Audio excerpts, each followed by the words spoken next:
Hey everybody, welcome back to the channel. Today what we're going to do is we're going to look at another variant of an if statement. It's called the if-elif-else. And what it allows you to do is it allows you a different way to make your decisions and run differing statements depending upon a condition. So you may be wondering, why would I want to learn this? I've already learned if statements and the if-else statement.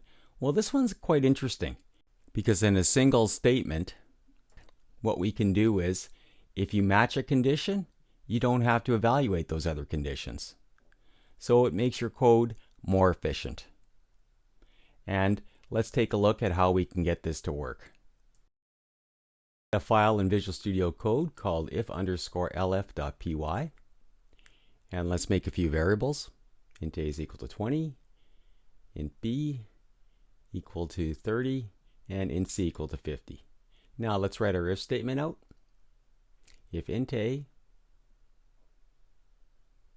is greater than int b, colon, enter, print. And within the print statement, we'll write int a is greater than int b. Now notice here, this begins and looks like a regular if statement for now, but here's the magic. elif, and then now it expects a condition. And remember, if this condition is matched, the rest of the code execution in this if statement will not happen. So elif int a less than int b. After this, we need a colon, hit enter, and we'll do another print statement.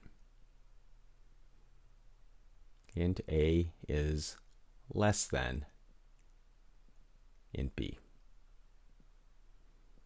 Okay, and then we can have an else in here. And you could add more elif statements if you wanted to, but we'll just stick with the simple version. Print. Int a must be equal to int b. Because we have less than and greater than, the only other choice is equal to. We got 20, 30, let's run it.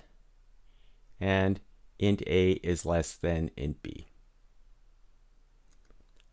As soon as it hit that elif, it matched, the condition was true, execution of this if statement stops. Okay, let's change this up a little bit. Let's change int a's value to 120. Run it. Int a is greater than int b. So as soon as I hit that first if statement, that first line in there, code execution for this if statement was completed. And the other conditions were not evaluated. Let's change to 30. And int a must be equal to int b because the values are 30.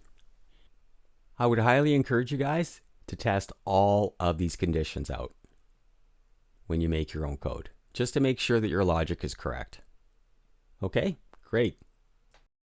Thank you for watching this video, and we'll see you soon.